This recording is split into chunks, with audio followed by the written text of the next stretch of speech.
বৃষ্টির কারণে বাধাগ্রস্ত হচ্ছে 2024 টি-20 বিশ্বকাপের ম্যাচগুলো। শ্রীলঙ্কা বনাম নেপালের মধ্যকার ম্যাচটি ইতিমধ্যে বৃষ্টির কারণে পরিত্যক্ত হয়েছে, যার কারণে টুর্নামেন্ট থেকে সবার প্রথমে ছিটকে গেছে লঙ্কানরা। শ্রীলঙ্কার বিদায়ে স্বস্তিতে আছে বাংলাদেশ দল।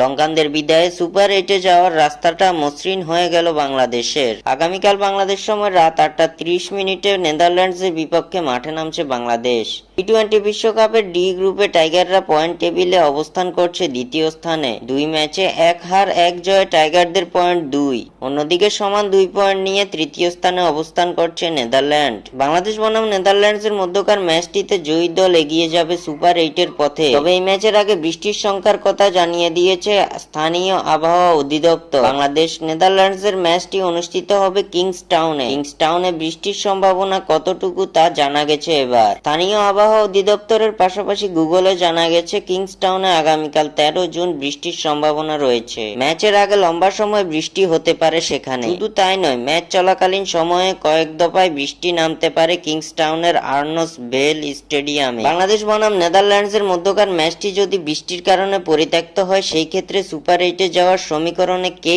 এগিয়ে থাকবে? দুই দলই তখন সমান 1 পয়েন্ট করে পাবে এবং তখন দুই দলেরই পয়েন্ট হবে 3 করে। তবে নেট রান রেটে এগিয়ে থাকার কারণে বাংলাদেশ দল অবস্থান করবে নেদারল্যান্ডসের উপরেই।